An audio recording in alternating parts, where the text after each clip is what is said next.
All right, good afternoon, everybody. Event Trader here.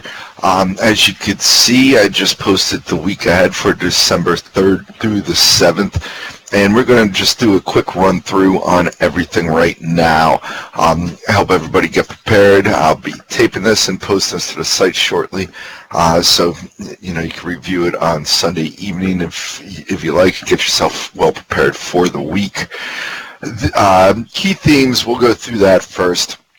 Obviously, that G20 meeting is going to have a major influence on trading direction on Monday. I think you've seen a lot of this from Brett, and he brings up valid points, and I pointed out a little bit too in my comment here.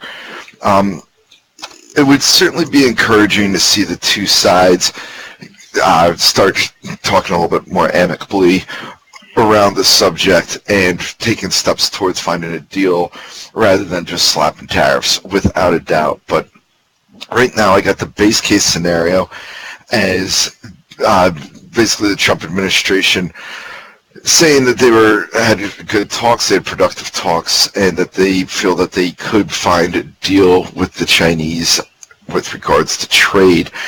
But I'm not expecting them, certainly not to draw back any of the current tariffs in place. They're going to need to see a little bit more evidence of reforms being put in by the Chinese that they have demanded.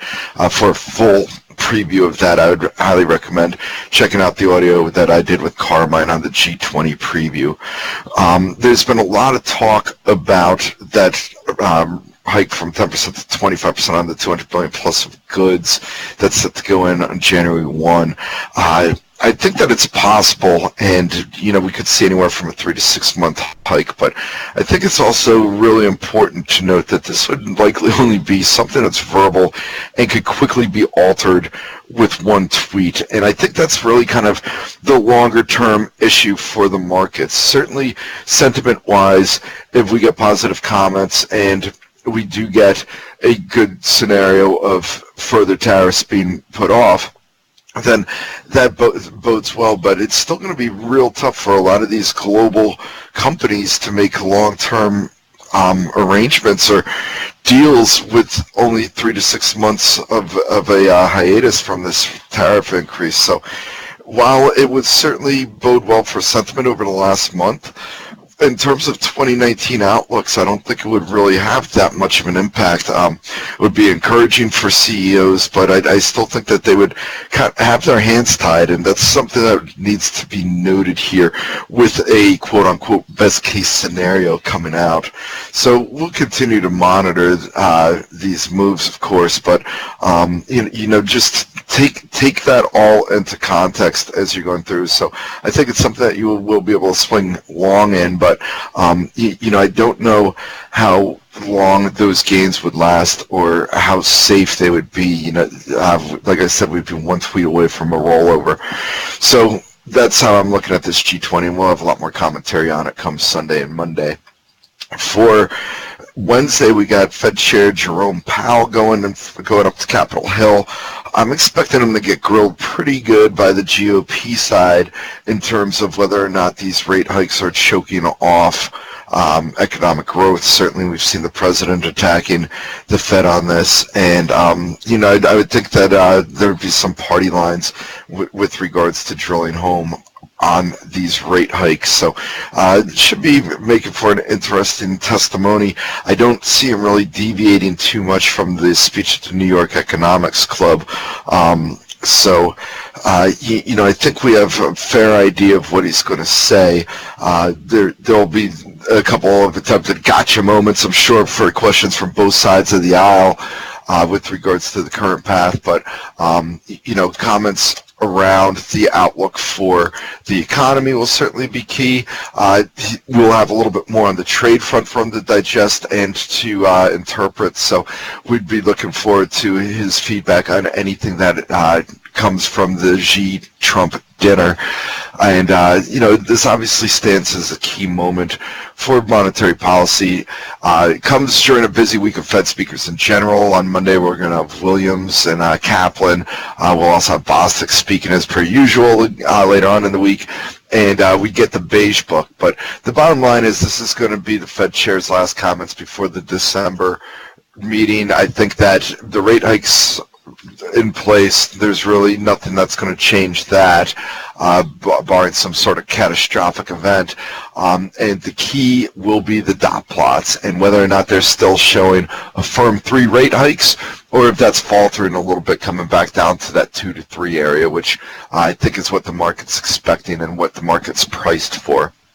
So moving on, a lot, as you can see on the geopolitical front here, we got government funding where a couple of items will run out of funding at the end of the week, and we need to see a renewed agreement between the two sides. Certainly there is plenty of political pitfalls here, but the expectations are for this to be extended.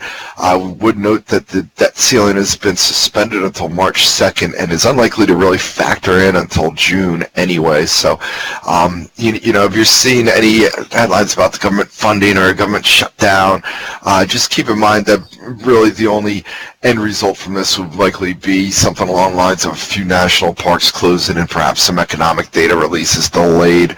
But in general, this shouldn't be a big impact. But some headline risk out there, and just wanted to let you know that if you do see markets get shaken out from this, that could potentially be a buying opportunity. November jobs, obviously we've seen initial claims rising up recently, so I'll be curious to see if we see this data falter a little bit. The last couple of jobs reports have been very strong, so that's raising the expectations, of course, and that makes for a higher bar for us to jump over. So you know, that could be a little bit of a cautious outlook potentially if this jobs number falls short of expectations. Next up, we got the Germany CDU party convention, which is at the end of the week. This should be a non-event, as I stated in the comments, but there is a small chance that Ms. Merkel could find a challenge to her chancellorship. She's already said that she plans on stepping down from the head of the CDU, ending a 2-decade run as the chief there. But, you know, obviously, if anything along that chancellorship challenge did occur, then that would be pretty big news, because that could paint a different picture of the EU, and that's obviously ahead of the ECB meeting on the 13th. So something we want to keep an eye out on for, but should not be too much of an impact on the markets. Moving on, we got manufacturing PMIs on Monday. The G20 headlines are going to dominate, but the manufacturing PMIs need to be watched. I'll be doing my normal commentary for this and providing color on what we see. Then taking a quick look at earnings. A relatively busy week, actually, with retail and cloud once again playing prime roles in the outlook here. A few notables that I have there: Broadcom, AVGO, is out, a key Apple supplier. So, you know, we're going to start putting that Apple story together for the upcoming quarter, and this AVGO will be a primary read for the markets and Apple's strength. I noted retailers are going to be pretty big. We got Dollar General out there. We've got Kroger's, Signet, Duluth, just to name a few, Ulta on the perfume side.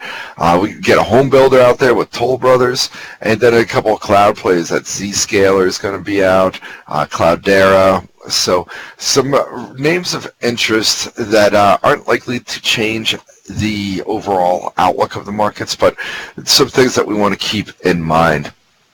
Popping down to some of the different sectors that I have here. Let's start with the U.S. macro. We already mentioned the PMIs, and the ISM number is also out Monday, and October construction spend, as well as a slew of Fed speakers, including Williams, Brainerd, both voters, and Kaplan, who is always important from the Dallas side for the energy. The recent collapse in crude prices will start bearing some interest on some of the balance sheets and debt rollovers for these energy majors. So we want to see what Mr. Kaplan has to say there. On Tuesday, we're going to get the latest auto sales. Certainly the GM news from earlier in the week is going to have a little bit of a cautious tone around these auto sales, and we start getting those API crude numbers out. Wednesday, as already mentioned, Fed Chair Jerome Powell speaks. We are also going to get the November ADP, which will help set up the jobs number for Friday, and the ISM services and the Beige Book also out Wednesday. Thursday, we'll get the latest on the trade balance and October factory orders. And then Friday, of course, we've got the BLS report for November. Also, that government funding resolution could be coming into play. Moving on to the international side, we already touched upon the G20 meetings over the weekend. The Asia-Pacific PMIs will start coming out Sunday, and then we'll, of course, get the European and South and North American numbers out Monday morning. A number of central bank decisions, starting with Australia on Monday. Just to skip through to that, we'll also get India on Wednesday. And I want to say Australia is... Australia's Monday, India is Wednesday. I think the Bank of Canada is also out. I'm pretty sure I had that on the list, so let me go back and check that. Taking a look around at some of the other items here, we've got the UK BOE minutes, so a little bit of interest on that. A couple of 10-year bond auctions on Tuesday with Spain, France, and Japan. Wednesday, we already mentioned that India rate decision, also some euros on retail sales, and the Bank of Canada, as I said, is out on Wednesday as well. Thursday, the OPEC meetings. We talked about Kaplan and the EIA and the API data, but the OPEC meetings where they're expected to cut production by about 1.4 million barrels a day will certainly be a key factor in how oil trades this week. Also that they were going to get some Germany factory orders. Moving on to Friday, a couple industrial production numbers from Europe, Germany, and France in particular, and some Italy retail sales. And Friday night, after the market closes, we'll also be getting the China trade balance.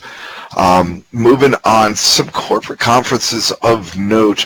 The one that I'll certainly be paying the most attention to is the Goldman Sachs Financial Services Conference.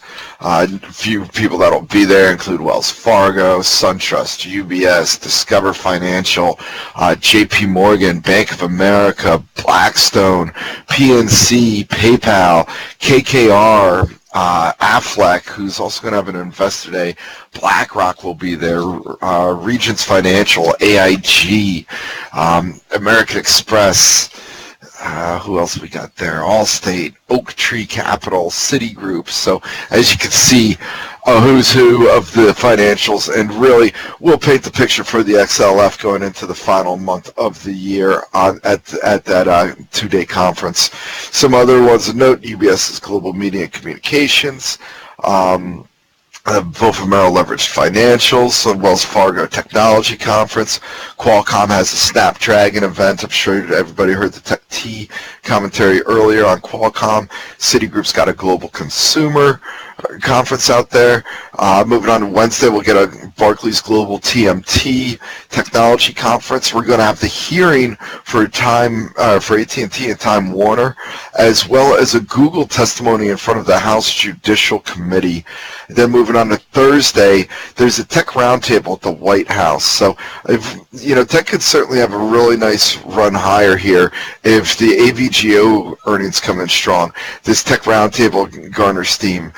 We see a little bit of development on the trade front. So tech could certainly be a nice ripper next week if all things fall into line. And then just taking a quick look ahead at some other key events for the month of December.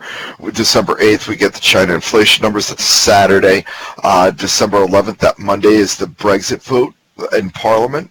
December 13th, we got the ECB interest rate decision. December 14th, a slew of Chinese economic data. Also of note, China's Central Economic Work Conference is expected in mid-December.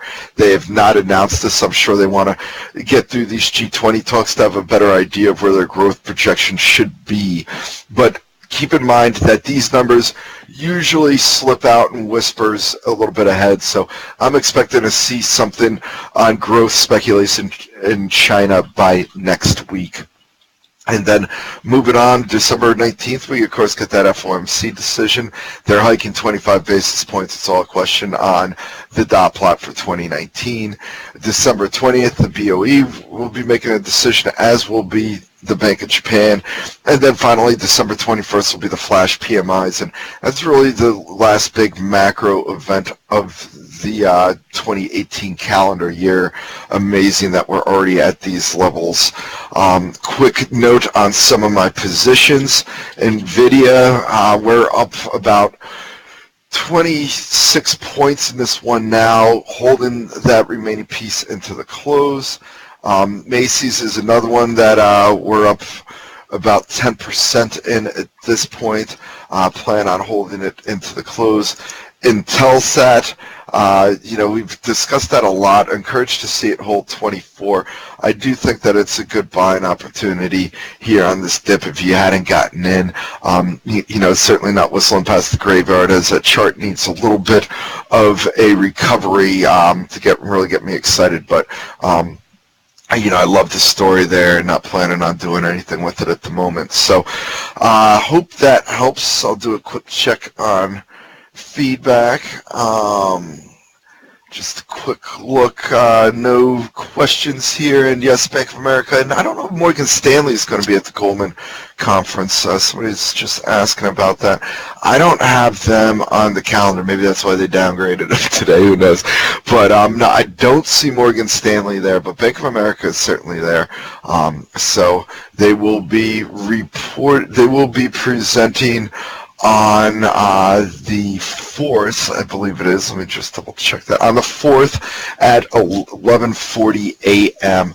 I'll post the full schedule of what I plan on listening to, but certainly going to be a real key item for the financials into the end of the year.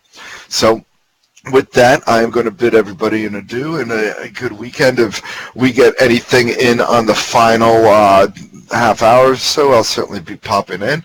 Not expecting that. And then look for commentary from me on Sunday night, as that Sunday opening of futures could be pretty interesting. I'll try to see if I'm assuming Chart's going to be sniffing around for potential trades too. I'll try to get confirmation from him on that, but certainly look for commentary from us on Sunday evening.